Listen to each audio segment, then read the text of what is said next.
My name is Samantha Wilson, but everyone calls me Sam. At 28, I never imagined my own parents would block my path to my sister Audrey's wedding. Standing outside the luxurious country club in my carefully chosen navy dress, clutching a wrapped gift, I froze when my father's stern face appeared. "You're not on the guest list," he said coldly, while my mother averted her eyes. The weight of those words knocked the air from my lungs. How could my only sister not want me at her wedding?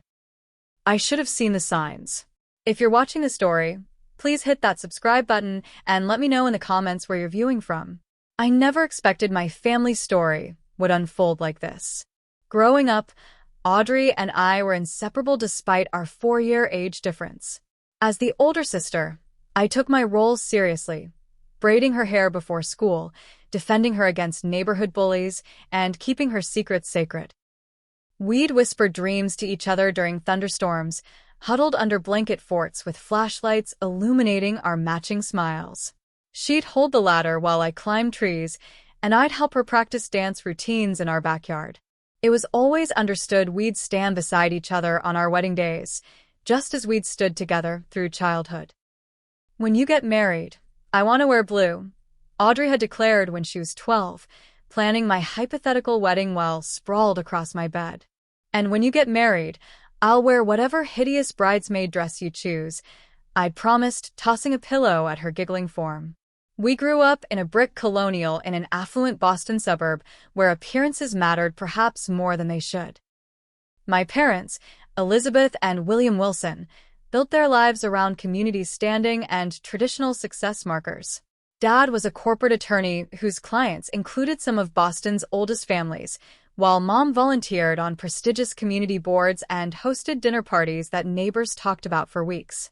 They had a clear vision for their daughters: prestigious colleges, respectable careers, and marriages to suitable men from similar backgrounds. Audrey followed their script perfectly. She attended Boston College, majored in communications, and secured a job at a prominent public relations firm. She joined the right social clubs, maintained the right friendships, and dated men my parents approved of. She called home twice weekly and returned for Sunday dinners whenever invited. Her Instagram feed looked like a preppy clothing catalog: tennis matches, charity galas, and brunches with girlfriends in matching headbands. I took a different path. Art captivated me from childhood, and despite my parents' insistence that it should remain just a hobby, I pursued it professionally. After graduating from Rhode Island School of Design instead of my parents' preferred Ivy League choices, I moved to New York City to establish myself as an artist. My tiny Brooklyn apartment with mismatched furniture and paint-splattered floors horrified my mother during her single visit. My unconventional friends, unpredictable income, and tendency to speak my mind at family gatherings positioned me as the family disappointment. "When are you going to get a real job with benefits, Samantha?" became my father's standard greeting at holidays. "Those tattoos are going to look terrible when you're older," my mother would add, eyeing the watercolor-style floral design on my forearm. "At least Audrey understands responsibility," they'd inevitably conclude, while my sister would offer sympathetic glances that grew less frequent over time. The geographic distance between New York and Boston was nothing compared to the emotional chasm that developed after college. Our calls became less frequent, our texts more superficial. Audrey's life revolved increasingly around Boston's social circles, while mine centered on New York's art community. We still connected during holidays, but even then, I noticed her gradually adopting our parents' critical tone when discussing my life choices. When Audrey met James Hamilton at a charity gala 2 years ago, our already fragile connection began to truly unravel. James came from old Boston money, worked in his family's investment firm, and embodied everything my parents valued: pedigree, wealth, and conformity. 6 months after they began dating, I was summoned home for a special family dinner. "James is wonderful," my mother gushed while setting the formal dining table with the wedding china. "His family belongs to the same country club as the Prescotts." That evening, I watched Audrey transform around James. Her normally warm laugh became a practiced giggle. She interrupted me whenever I mentioned my art or New York friends. When I told a harmless story about our childhood tree-climbing adventures, she quickly changed the subject. Audrey was always the sensible one, my father told James, patting my sister's hand approvingly. Samantha has always been our free spirit. The way he said free spirit made it sound like a terminal diagnosis.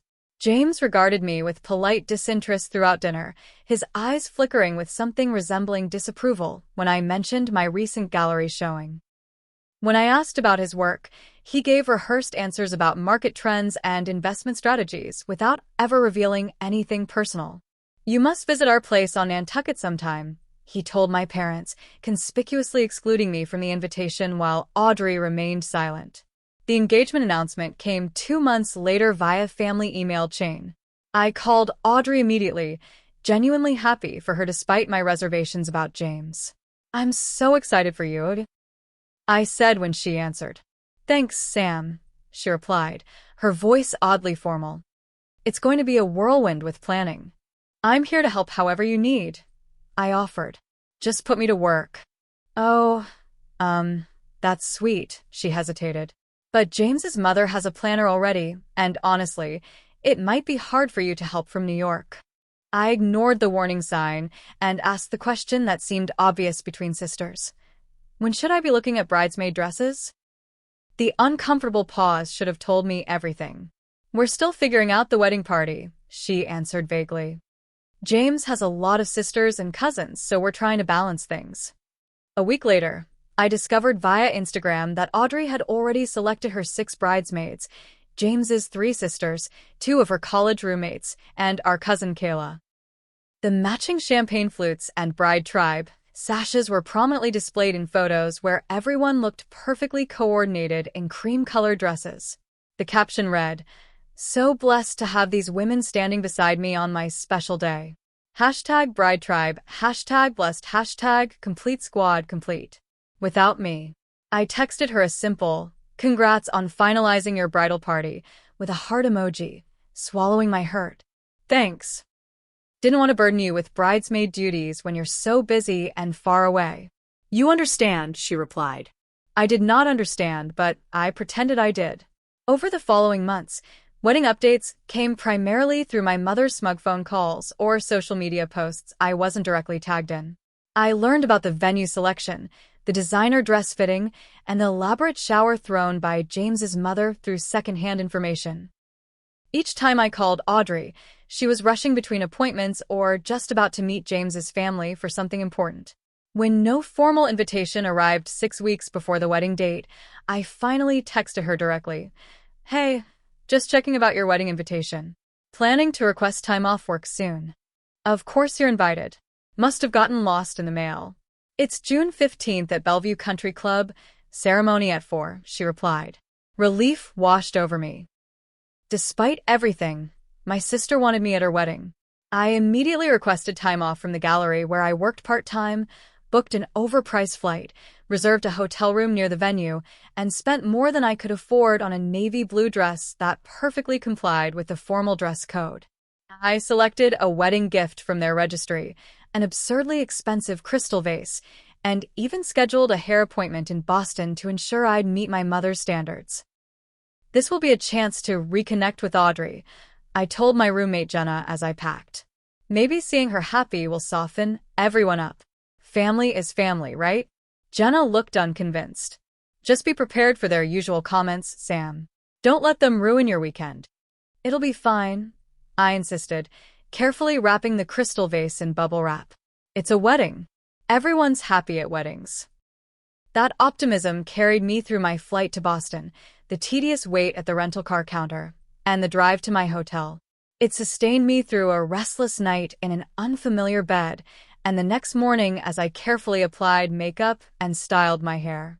It remained as I navigated to Bellevue Country Club, admiring the manicured grounds and impressive stone facade.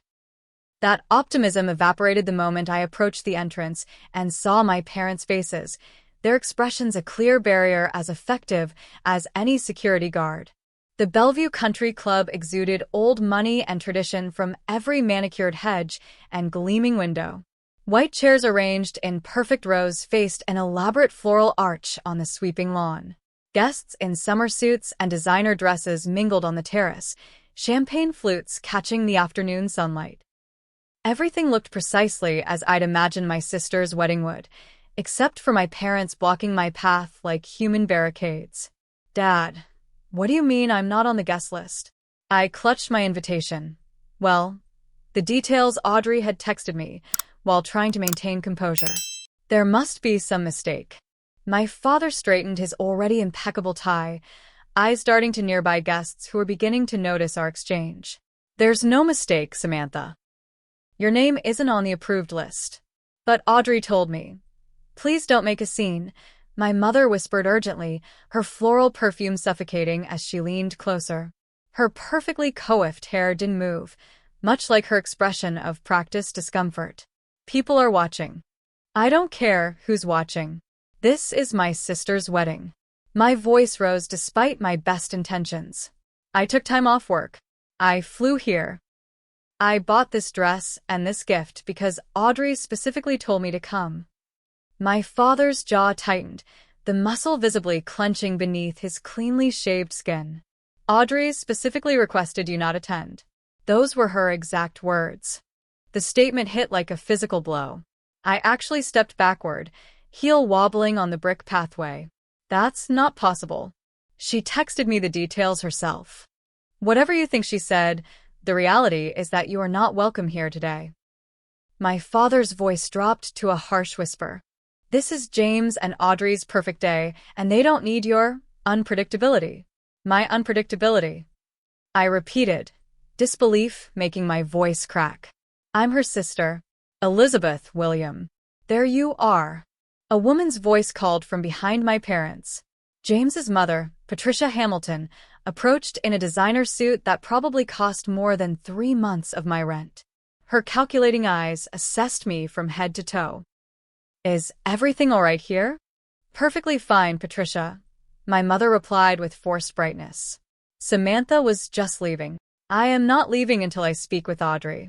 I stood my ground, though my knees felt weak. She invited me herself. Patricia's surgically tightened face barely moved as she frowned. I handled the final guest list personally with Audrey, and I can assure you, your name was not on it. Security is very strict here at Bellevue. As if summoned by her words, 2 men in suits appeared nearby, trying to look casual while clearly monitoring our interaction. One touched his earpiece in a gesture straight from a movie. You called security on me? Your own daughter? I stared at my parents in disbelief. We didn't, my mother said quickly. It's standard procedure here. For family members? Is that standard procedure too? Turning away your daughter from her sister's wedding. The gift box trembled in my hands. Patricia Hamilton's eyes narrowed. I should check on the bride.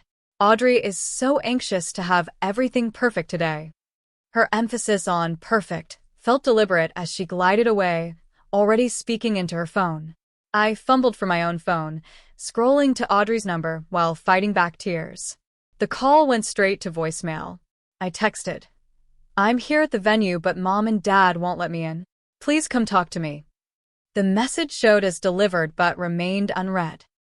She's busy getting ready, Samantha. My father's voice softened marginally, perhaps recognizing the pain evident on my face. This is her day. She's my only sister, I said, hating how my voice broke. I have a right to be here. Rights. My father's momentary softness vanished. What about Audrey's right to have the wedding she wants? Without worrying about what unpredictable thing you might say or do. Without your alternative friends making James's family uncomfortable? I came alone. I'm dressed appropriately. What exactly are you afraid I'll do? Before either could answer, I heard a dismissive snort nearby. James's father stood with several other men, all holding tumblers of amber liquid despite the early hour. That's the problematic sister, he said, not bothering to lower his voice. The artist. He made my profession sound like a communicable disease. My phone buzzed with a text, and for a moment hope surged that it was Audrey. Instead, I saw my cousin Kayla's name. OMG, are you outside? I just heard James's mom telling security not to let you in no matter what. The realization that this wasn't a misunderstanding but a deliberate exclusion made my stomach clench. I looked up to see one security guard approaching while another spoke into his radio. "Ma'am, I'll need you to return to the public parking area," the first guard said with rehearsed politeness. "These are my parents," I said, gesturing wildly. "That's my sister getting married. Nevertheless, we've been informed you're not on the approved guest list."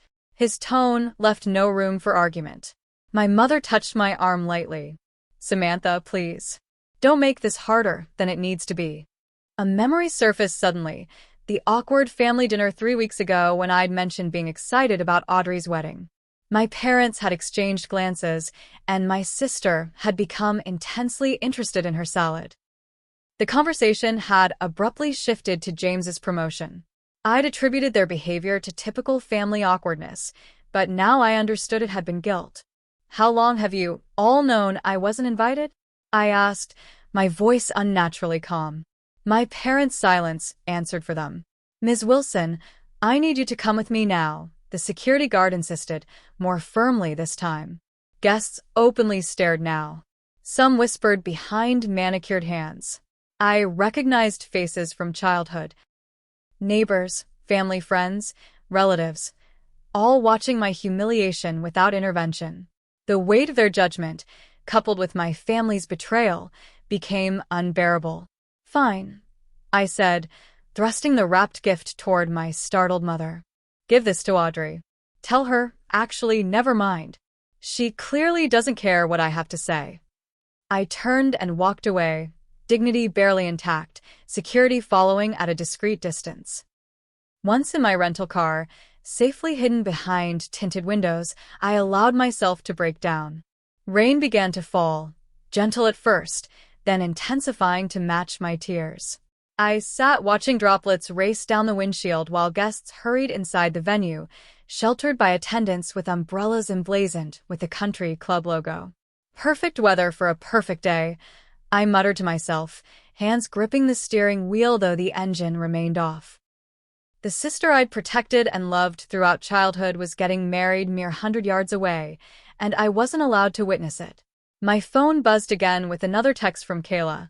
"This is so messed up. Do you want me to come out there?" I appreciated her offer, but couldn't bear more pity. No, stay. Someone should see Audrey get married. Take pictures? Of course. But seriously, Sam, something weird is going on. No one will say why you're not invited. It's like they've created some big secret about you. The rain intensified, drumming against the car roof like accusatory fingers. I rested my forehead against the cool steering wheel and wondered how my family could have become so unrecognizable, or perhaps more accurately, how I had failed to see who they truly were all along. Back in my hotel room, I scrolled through increasingly disturbing texts from Kayla, who was proving to be my only ally in this nightmare. "James's mom keeps making these weird comments about family stability whenever anyone asks about you. Your mom told Mrs. Jenkins you couldn't make it because of health reasons with this super significant look. Found the wedding program. No mention of you anywhere. Not even in the special thanks section where they listed like everyone else." The final text included a photo that made my stomach lurch. The wedding party assembled for pictures, my parents flanking Audrey in her elaborate white gown, everyone smiling as if their family were complete. As if I didn't exist. I tossed my phone aside and curled up on the hotel bed, still wearing my carefully chosen dress. A memory surfaced with painful clarity. Audrey at 14, pinky finger extended solemnly. Promise we'll always be there for each other no matter what? She'd asked after a particularly vicious fight with our parents about her curfew. I'd stood up for her, absorbing our father's anger, so she wouldn't have to. "Promise," I'd responded, linking my finger with hers. Sisters before misters, family above all. What had happened to that sister? When had she become someone who could exclude me from the most important day of her life without even the courtesy of a direct conversation? The hotel phone's shrill ring startled me from my thoughts. For a wild moment, I hoped it might be Audrey, coming to her senses and apologizing. Instead, I heard Amanda Lewis's voice, my mother's oldest friend who had known me since childhood. "Samantha? I just heard what happened. I can't believe Elizabeth and William would do this to you." Believe it, I said flatly. Apparently, I didn't make the cut for my only sister's wedding. Amanda's sigh carried decades of familiarity with my family dynamics. There's something you should know. I've been hearing rumors, and I wouldn't normally repeat gossip, but under the circumstances. My grip tightened on the receiver. What rumors? James's family. They've been telling people you have substance abuse issues. That you're unstable. Elizabeth didn't correct them when I heard it at the rehearsal dinner. She just gave that martyred look of hers and said something about supporting you through your challenges. The room seemed to tilt around me. That's insane. I've never had substance problems. I don't even drink much. I know that, honey. Anyone who actually knows you knows that. But the Hamiltons are influential, and Audrey seems determined to fit into their world at any cost. Including erasing her sister? My voice cracked. James convinced Audrey you might cause a scene or embarrass her. He mentioned something about your bohemian lifestyle being incompatible with their social circle. I laughed bitterly. My bohemian lifestyle consists of working 60-hour weeks between my art and my gallery job, living with a roommate because New York rent is impossible, and occasionally getting Thai food delivered when I'm too exhausted to cook. Real wild stuff. For what it's worth, I don't think Audrey came up with this exclusion on her own. That boy has been isolating her from anyone who doesn't fit his image of the perfect society wife. After thanking Amanda for her honesty, I reluctantly opened Instagram. Wedding photos were already appearing, professionally shot and perfectly staged. Audrey looked radiant. One caption read, "Surrounded by our entire loving family as we begin our journey together. Hashtag Hamilton Ever After, entire loving family." The words burned. I switched to Facebook and found more photos from guests, including one where my absence was conspicuously unmentioned in the comments. Beautiful family portrait. The Wilsons and Hamiltons unite. What a perfect match. Audrey looks just like Elizabeth did at her wedding. Not a single "Where's Sam?" Not one person questioning the missing sister. With shaking hands, I opened my laptop and checked my email archives, searching for any wedding-related communications. What I found only deepened the betrayal. A message from my mother from 11 months ago mentioned Audrey and James thinking about a June wedding. Another from my father 8 months ago referenced wedding planning in full swing. The timeline was clear. While Audrey was texting me about possibly being too busy with work to visit New York, she was actively planning her wedding. While my parents were vaguely referencing family events next summer, they were finalizing details for a celebration I wouldn't be part of. The most damning evidence came from Audrey herself. A casual email from 4 months ago. "So busy with life. What's new with you?" I'd responded with details about my art show and asked about wedding plans. Her reply, "Nothing finalized yet. We'll keep you posted when we know more." She'd been lying. They'd all been lying, creating an elaborate fiction to keep me believing I was included while systematically ensuring I wasn't. My phone buzzed with a new text from Kayla. "Reception starting. I feel awful being here when you can't be. What they did is so wrong." I sent back, "Not your fault. Just tell me one thing. Was my name ever on any guest list? Even a preliminary one?" Her response came quickly. "I just asked the wedding planner pretending I was confused about seating. She checked her records and said your name never appeared on any version of the list from day one." "I'm so sorry, Sam." The confirmation hit like a physical blow. I curled around a pillow in my hotel room, body shaking with silent sobs. It wasn't just that I'd been excluded from my sister's wedding. I'd been erased from my family's narrative altogether. My parents, who should have advocated for me, had instead helped construct the lie. My sister, who had once promised to always stand by me, had decided I wasn't worthy of witnessing her most important day. I'd lost not just an invitation to an event, but my entire concept of family. Every childhood memory now required re-examination. Every family photo on my apartment wall suddenly felt like fiction. If they could exclude me so completely from this milestone, had I ever truly belonged? In that sterile hotel room, surrounded by the debris of my preparation for an event I wasn't welcome to attend, I reached the lowest point of my adult life. The family I thought I had didn't exist. The sister I thought I knew was a stranger. The parents who should have loved me unconditionally had instead placed conditions I could never satisfy. I was completely alone. Morning arrived with swollen eyes and a hollowness in my chest that made breathing difficult. The wedding was over. My sister was officially Mrs. Hamilton, celebrating at some exclusive breakfast or perhaps already departing for her honeymoon on James's family yacht. My parents had successfully maintained their perfect family image, minus one inconvenient daughter. And I was left to pick up the pieces of my shattered understanding of family. I avoided the mirror as I shuffled to make hotel room coffee, knowing my reflection would confirm what I felt: destroyed. My phone showed 7 missed calls from New York friends who'd received my incoherent texts last night. The local news website featured a society page announcement about the magical union of 2 prominent Boston families, with a professional photo of the beaming couple. I closed the browser before reading further. After a scalding shower that couldn't wash away the humiliation, I headed to the lobby to check out a day earlier than planned. The elevator doors opened, and I nearly collided with Mrs. Henderson, my high school art teacher.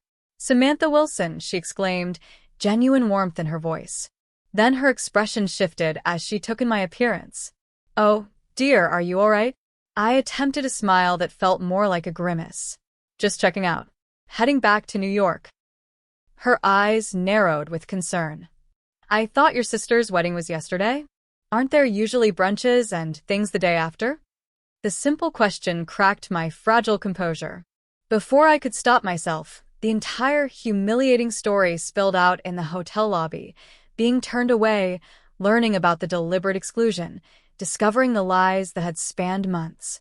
Mrs. Henderson guided me to a quiet corner of the lobby, listening without interruption. When I finally ran out of words, she placed a weathered hand over mine. "What they did was cruel, Samantha. Unforgivably cruel.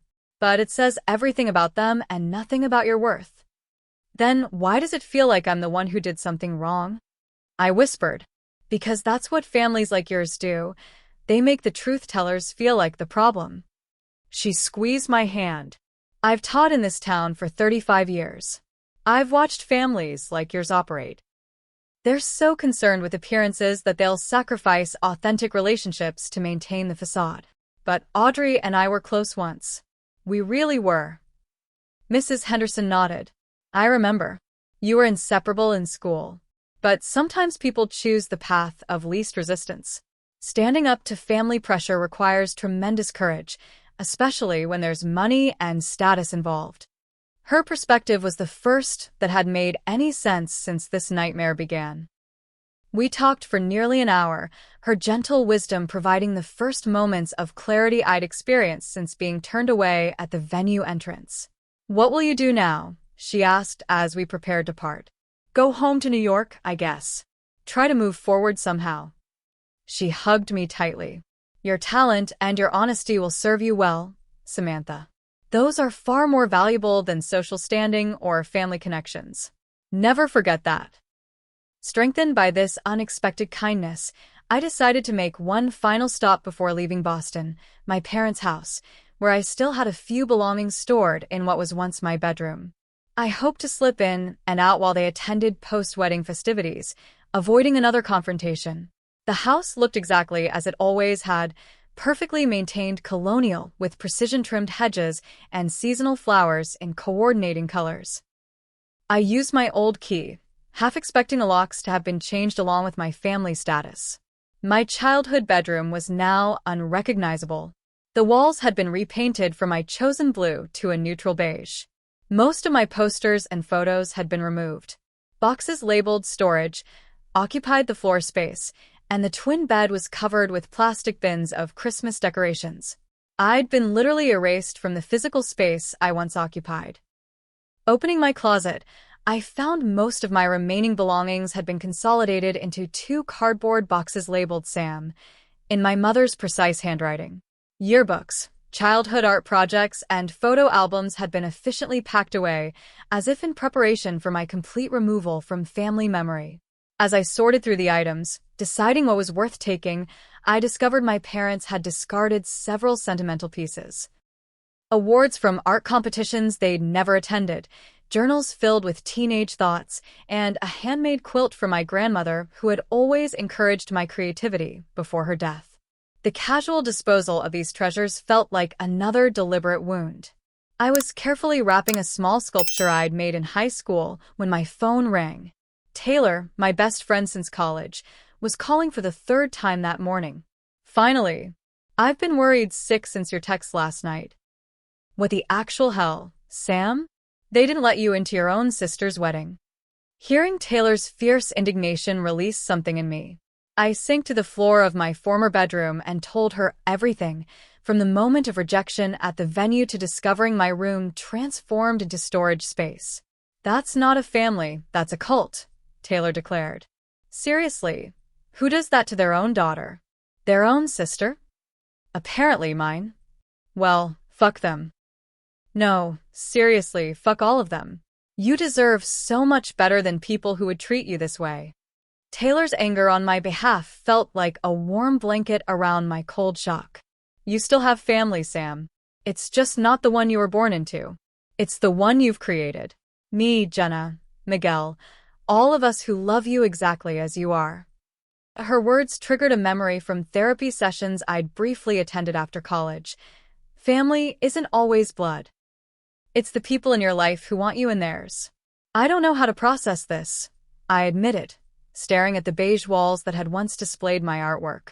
By coming home, your real home, with people who actually appreciate your magnificent, creative, honest self, will help you through this.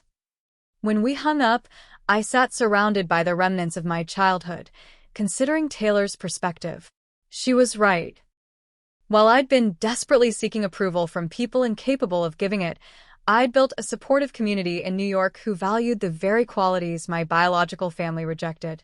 I packed only what truly mattered: a few childhood photos, my grandmother's handwritten recipes, and a small sketchbook Audrey had given me for my 16th birthday, inscribed, "To my amazing sister. Never stop creating."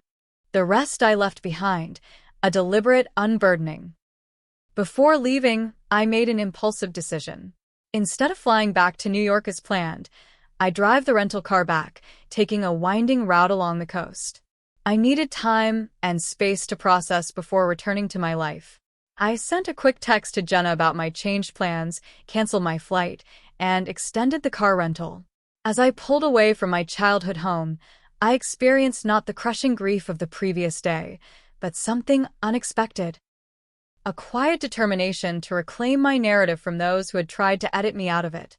The first decision made from strength rather than pain felt significant, like placing a single stone in what would become the foundation of my rebuilt sense of self. I couldn't control my family's actions, but I could control my response. I couldn't force them to include me, but I could choose who to include in my own life going forward. With Boston receding in my rearview mirror, I felt something I hadn't expected. Not closure, exactly, but the first fragile seedling of possibility breaking through the scorched earth of betrayal. I had just finished loading the last of my chosen belongings into the rental car when another vehicle pulled into the driveway, my parents' Mercedes, returning far earlier than I'd expected. For a moment, I considered making a quick escape, avoiding another painful confrontation. But something inside me had shifted. I deserved answers, not more evasion. I stood my ground beside my packed car as my parents emerged from theirs, their faces registering surprise and then immediate discomfort at finding me there. They were still wearing their wedding finery from what I assumed was the post-wedding brunch. "Samantha," my mother said, her voice unnaturally high. "We didn't expect you to still be in town." Before I could respond, another car pulled up, a sleek black Audi that I recognized as James's. To my shock, Audrey emerged from the passenger side, still in a cream-colored dress from some post-wedding event. Our eyes met across the driveway, and she froze, one hand clutching her new husband's arm. "What is she doing here?" James asked my father, not bothering to address me directly. Something about his tone, the entitled dismissal, as if I were a service worker who had failed to perform adequately, ignited a calm, cold anger within me. "I'm collecting my belongings," I said evenly, looking directly at Audrey, whose eyes immediately dropped to the ground. "I didn't expect to see the newlyweds. Shouldn't you be boarding a private jet to some exclusive island by now?" "We're staying at the Hamilton estate on Nantucket tomorrow," my mother interjected nervously. "They just came to collect a few things before heading to the hotel for tonight." An awkward silence descended as we all stood in the driveway, the absurdity of the situation almost laughable. 24 hours earlier, they had barred me from my sister's wedding. Now we were making small talk about travel plans. "Well, congratulations on your marriage," I said to Audrey, maintaining the same calm tone. "I would have told you in person yesterday, but apparently I didn't make the cut for your intimate ceremony of 300 guests. Audrey finally looked up, her expression a mixture of guilt and defensiveness. "Sam, it wasn't personal. We just wanted to avoid any potential complications." "Complications?" I repeated. "Is that what I am to you now? A complication?" James stepped forward, his arm protectively around my sister. "Audrey doesn't need this right now. She's exhausted from the wedding." The wedding I wasn't welcome to attend, despite being the bride's only sister. I turned back to Audrey. "At least have the courage to tell me why. After everything we've been through together, you owe me that much." "Perhaps we should all go inside," my father suggested, glancing uncomfortably at the neighboring houses where curtains had begun to twitch with curiosity. "No," I said firmly. "I'm not going back into that house. Say what you need to say right here." My mother made a distressed sound. "Samantha, always so dramatic. This is exactly why." "Why what, Mom?" "Why you excluded me from my sister's wedding. Why you've been lying to me for months. Why you let James's family spread rumors about me having substance abuse issues." My parents exchanged alarmed glances. Audrey's head snapped up. "What rumors?" "Oh, you didn't know?" I laughed without humor. "Your in-laws have been telling people I'm an unstable addict. Apparently, that's the narrative they created to explain my absence. And our parents didn't correct them." "We didn't know exactly what was being said," my father interjected quickly. "Liar," I said quietly. "Amanda Lewis told me she heard it at the rehearsal dinner, and you were right there, nodding sympathetically about my challenges. The only challenge I have is being born into a family that values appearances over honesty and social standing over loyalty." James's face had hardened. "Your lifestyle choices reflect on Audrey now. As her husband, I have to protect her reputation. The Hamiltons have standards to maintain." "My lifestyle choices? You mean being an artist? Living in New York? Having friends who don't summer on Nantucket? Among other things," he muttered. I turned to Audrey, whose eyes had filled with tears. "Is that really why, Audrey? Because I don't fit the Hamilton mold? Because James decided I might embarrass you?" "It's not that simple," she whispered.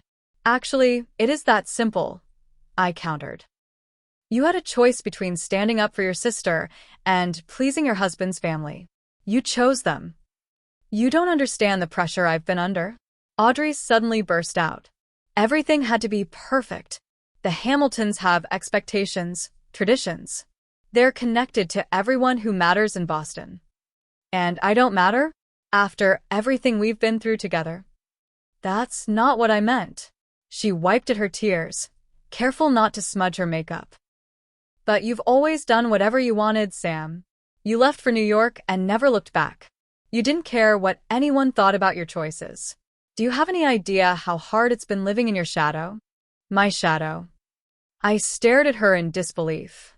"I've been the family disappointment since I chose art school over Harvard. How could you possibly be in my shadow?" "Because you were brave enough to leave," she cried. "To build your own life. I've spent my entire life doing what everyone expected, being who everyone wanted me to be. And you just walked away from all of it like it was nothing." The revelation stunned me into momentary silence. My perfect, compliant sister had been envious of my independence? So, excluding me from your wedding was what? Punishment for living my own life. It was easier, okay? Audrey's voice cracked. It was easier to exclude you than fight for you. James's parents made it clear they didn't approve of you. Mom and Dad agreed it would be simpler if you weren't there. Everyone just wanted things to go smoothly. And lying to me for months? Leading me to believe I was invited?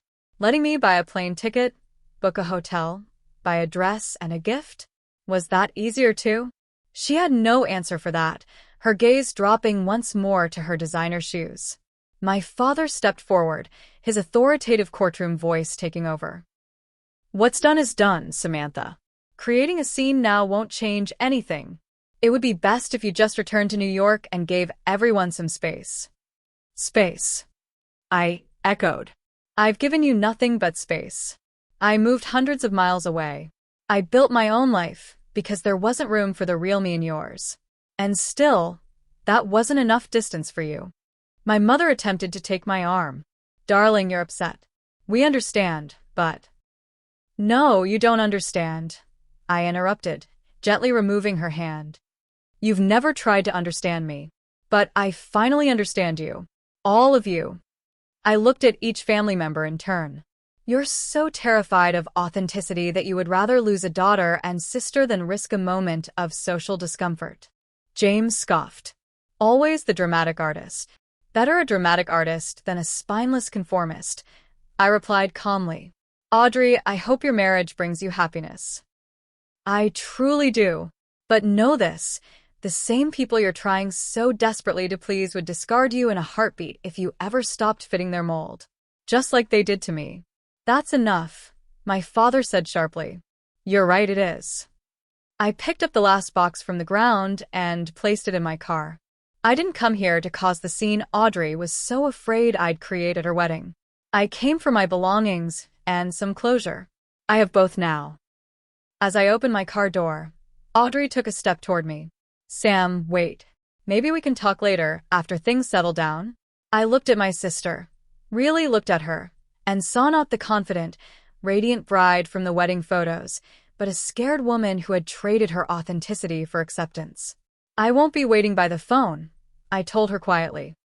If someday you want a relationship with the real me, not some sanitized version that makes your in-laws comfortable, you know where to find me. But I won't be diminishing myself anymore to accommodate people who see me as an embarrassment. The release of speaking these truths felt physical, as if I'd set down a heavy burden I'd been carrying for years. I got into my car without another word, leaving my stunned family standing in the driveway of the house where I'd grown up, but never truly belonged. As I drove away, I glanced in the rearview mirror. My parents had already turned toward the house, but Audrey remained, watching my departure. For a brief moment, I thought she might call out or run after me in some dramatic reconciliation scene. She didn't.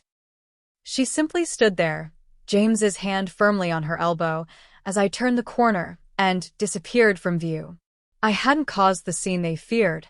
I hadn't broken down or begged for inclusion. Instead, I had found my voice and set my boundaries with dignity. For perhaps the first time in my life, I had stood my ground not through rebellion or defiance, but through a calm assertion of my own worth. The road ahead stretched empty and open, a blank canvas of possibility. The coastal highway between Boston and New York offered a different perspective than the quick plane journey I'd originally planned. I stopped frequently during the 2-day drive, at quiet beaches where I collected smooth stones, at small art galleries in Connecticut shore towns, at roadside diners where I ate alone but didn't feel lonely. Each mile created necessary distance between the person my family wanted me to be and the person I actually was. Each sunset over the water reinforced that endings could be beautiful, even when painful. Each morning brought clarity that had been obscured by years of seeking approval from those incapable of giving it. I called Taylor from a small beach in Rhode Island, sitting on a weathered bench facing the Atlantic. "How are you holding up?" she asked, genuine concern in her voice. "Surprisingly okay," I answered, realizing it was true. Something shifted when I finally confronted them. It's like I've been carrying this hope that someday they'd see me, really see me. Letting go of that hope hurts, but it's also freeing. That's some healthy perspective for someone who is just erased from her sister's wedding. I laughed despite myself. Don't worry, I'm still planning to process this in therapy for the next decade. As you should. But seriously, Sam, I'm proud of you. Standing up to family is the hardest thing. Throughout the drive, I stopped to sketch in the small notebook I always carried. Not polished work, just raw impressions of emotionally significant moments. The country club entrance where I'd been turned away. My childhood bedroom converted to storage. The final confrontation in the driveway. With each sketch, I reclaimed these painful experiences as part of my story rather than allowing them to define me. When I finally arrived in New York, the familiar chaos of the city embraced me like an old friend. The constant motion, the unapologetic diversity, the celebration of individuality, everything my hometown rejected was what made this place home. My roommate Jenna was waiting with open arms and an open bottle of wine. Unlike my biological family, she asked questions and then actually listened to the answers, her expressions shifting appropriately from outrage to sympathy as I recounted the wedding debacle. "Those people are actual monsters," she declared, refilling my glass. "Who does that to their own daughter? Their own sister? People who value what others think more than what's right," I said, surprised by my own insight. "Well, their loss is our gain. We get the real Sam Wilson, not whatever step-forward version they wanted you to be." The next morning, I woke to the sound of hushed voices and clinking dishes. Opening my bedroom door, I found our small apartment filled with friends. Taylor had driven in from Philadelphia. Miguel had brought breakfast from the Dominican bakery I loved, and several others from my art circle were arranging coffee cups and pastries. "Surprise," Jenna announced. "We figured you needed a proper welcome home." The simple gesture, friends gathering on a Sunday morning to show support, affected me more deeply than I could express. This was what family should feel like: acceptance without conditions, support without agenda, love without performance requirements. As we crowded around our tiny kitchen table, conversations flowing naturally between serious discussions of my experience and ridiculous jokes about revenge fantasies, I felt the first genuine happiness since before the wedding disaster. "I've been thinking," Miguel said, sliding a business card across the table. "You should talk to my gallery friend Eliza. She's putting together a show about identity and belonging that would be perfect for your work." I examined the card. Eliza Graham ran a respected gallery in Chelsea that featured emerging artists exploring societal themes. "You think my work would fit? Are you kidding? Your Fractured Reflections series is exactly what she's looking for, personal yet universal."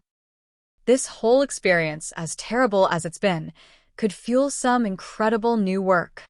The suggestion sparked something inside me. Throughout my artistic career, I'd often censored myself, creating work that was technically proficient but emotionally safe. What if I channeled this pain into something authentic and powerful? What if I used art to process what words couldn't fully express? The next morning, I called Dr. Martinez, a therapist recommended by a friend months ago whose number I'd saved but never dialed. To my surprise, she had a cancellation that afternoon. "What brings you in today?" she asked once I was seated in her comfortably worn office chair. "My family excluded me from my sister's wedding and has basically been lying to me for my entire adult life," I said, the bluntness surprising even me. "I need to figure out how to process that without letting it destroy me." Dr. Martinez didn't seem shocked by my direct approach. "That's a significant betrayal.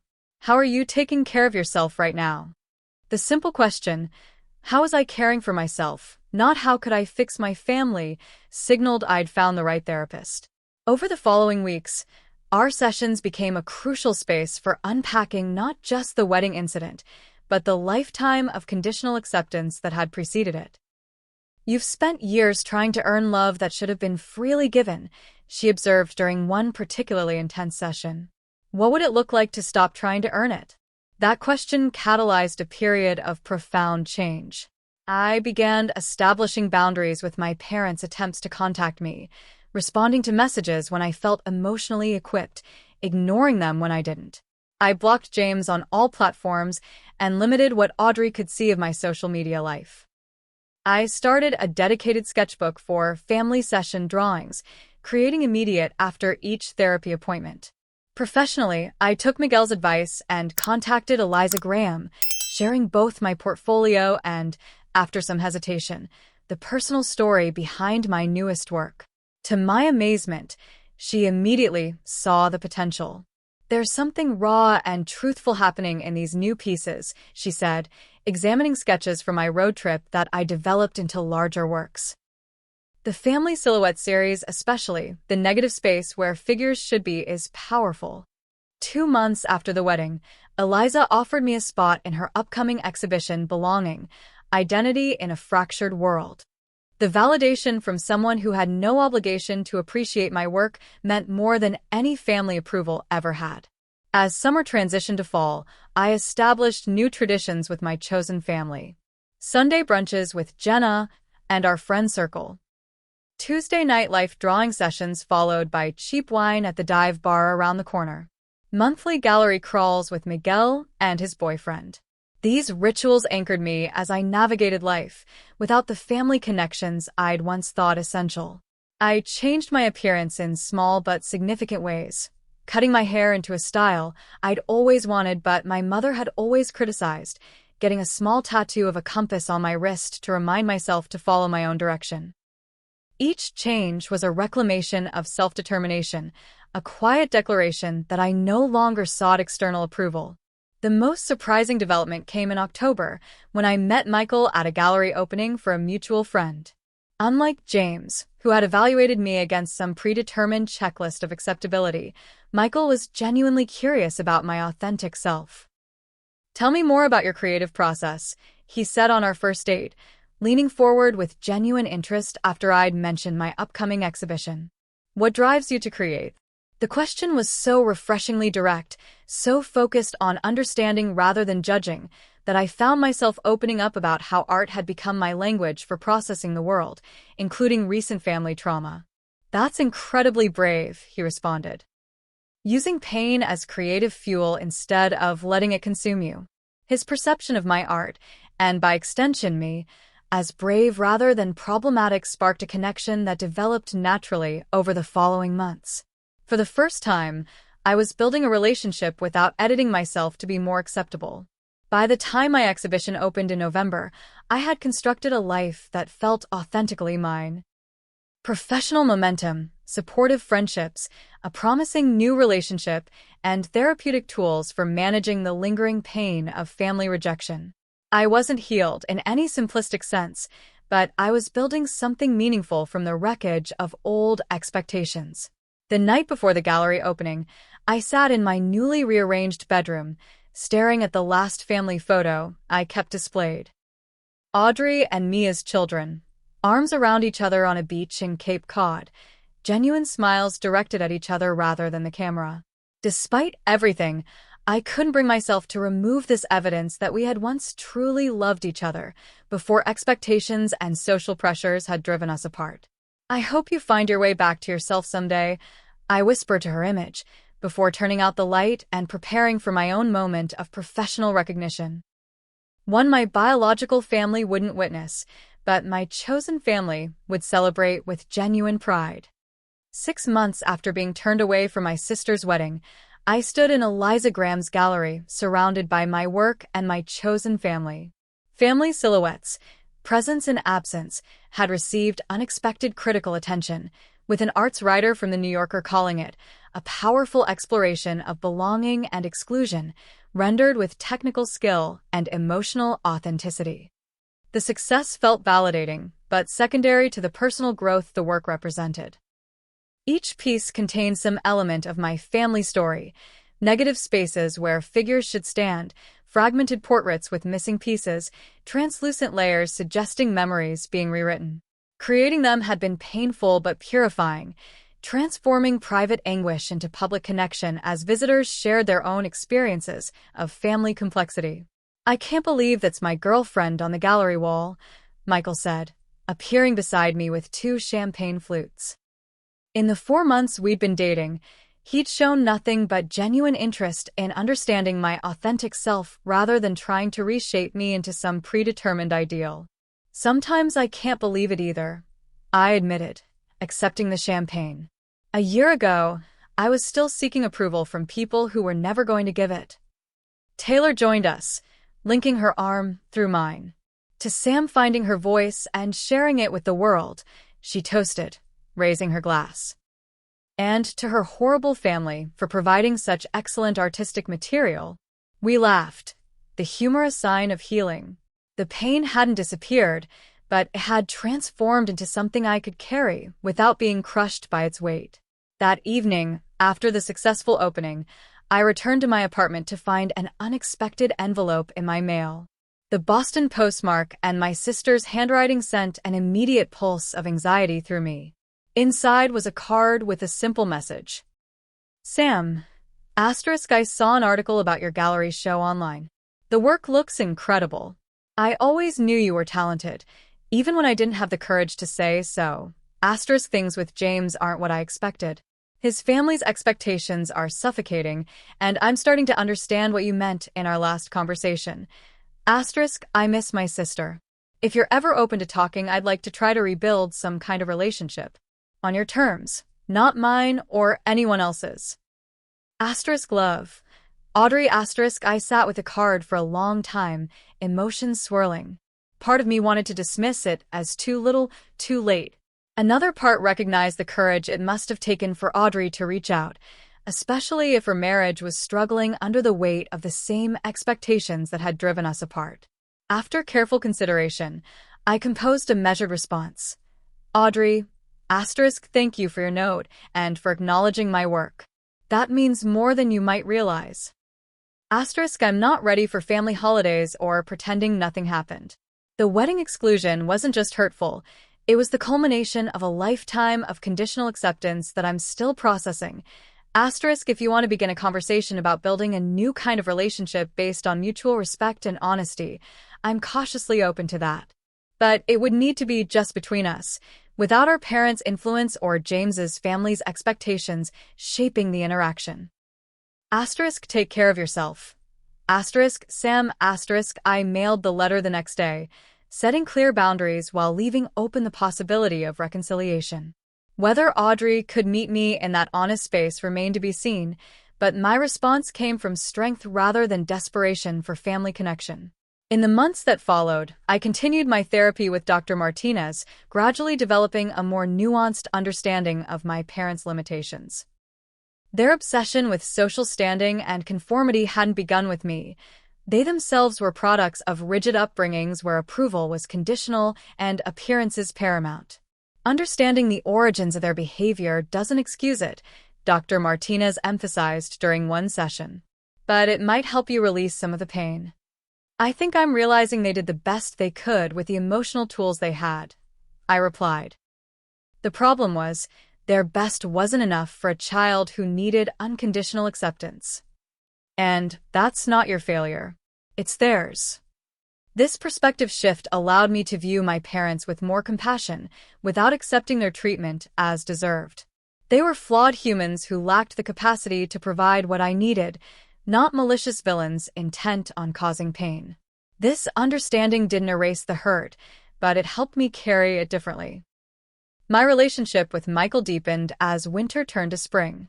Unlike previous relationships, where I'd carefully edited myself to seem more acceptable, with Michael I could be authentically imperfect. When he first joined me for dinner with my artist friends, he fit seamlessly into the chosen family I'd built, appreciating their quirks and contributions to my life. I love how you've created your own traditions, he commented after a particularly chaotic but joy-filled Sunday brunch at our apartment. Everyone brings something unique to the table, literally and figuratively. I needed to reconstruct what family means to me, I explained. These people love me without conditions or expectations. They celebrate my successes without competition and support me through failures without judgment. That's what real family should be, he said simply. As my professional success continued to grow, with a second exhibition planned and a teaching opportunity at a community arts program, I established clear boundaries around sharing these achievements. My parents occasionally sent formal emails inquiring about my career progress, which I answered factually, but without seeking approval. Audrey and I had begun a cautious text exchange, primarily focused on her growing recognition of the family dynamics that had shaped us both. James's mother criticized my choice of charity work yesterday, she wrote in one particularly revealing message. It made me think of all the times I watched Mom and Dad criticize your art. I never stood up for you. I'm sorry for that. The acknowledgement, while healing, highlighted how different our paths had been.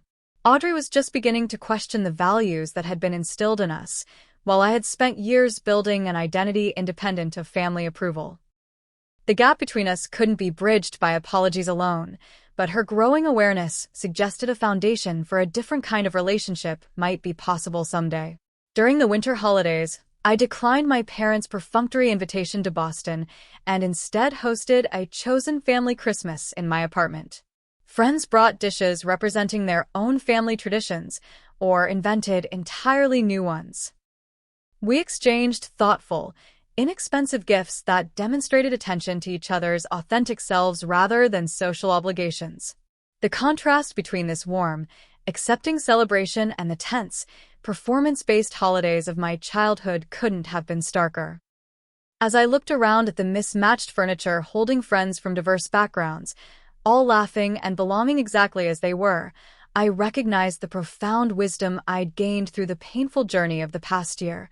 Rejection had actually been redirection. Being excluded from my sister's wedding had forced me to confront the conditional nature of my family's love and build connections based on acceptance rather than performance. The pain of family rejection would likely never completely disappear. Certain milestones would always carry a sting of absence: future weddings, births, graduations where family connections would be assumed but not present in traditional form. Yet I had discovered that family could be created rather than merely inherited, chosen rather than assigned, built on authentic connection rather than genetic obligation. What are you thinking about? You look so serious suddenly, Michael asked, finding me alone in the kitchen during a quiet moment in the celebration. Just reflecting on how sometimes the most painful experiences lead us where we need to go, I replied. A year ago, I thought being excluded from Audrey's wedding was the worst thing that could happen to me. Now I see it was the push I needed to build a life based on authentic connection rather than performance. He nodded thoughtfully. The universe has strange ways of redirecting us sometimes. I'm learning that rejection is often protection, I said. It hurts when people can't accept you as you are, but their rejection protects you from a lifetime of trying to be someone you're not. As we rejoined our gathering, I carried this hard-won wisdom. True belonging never requires you to betray yourself. Family, whether biological or chosen, should expand rather than diminish your sense of self. Love that comes with conditions isn't really love at all, but approval, which is an entirely different currency. The wedding exclusion that had once devastated me had ultimately freed me to create a life of genuine connection. The sister who had once been my closest ally might someday become a friend on new, more authentic terms. The parents who couldn't see my value had inadvertently pushed me toward people who could. In the end, being kept from my sister's wedding had given me an unexpected gift: the courage to stop seeking acceptance where it wouldn't be freely given and to build a life where I didn't need to earn belonging through performance or pretense. I had learned what so many before me have discovered through pain. Sometimes being excluded from where you thought you belonged leads you exactly where you need to be. Thank you all for watching my story. If you've ever experienced family rejection or felt like you didn't belong, please share your thoughts in the comments below. How did you handle it? What did you learn? Remember that your worth isn't determined by those who can't see it. If this story resonated with you, please like, subscribe, and share it with someone who might need to hear they're not alone.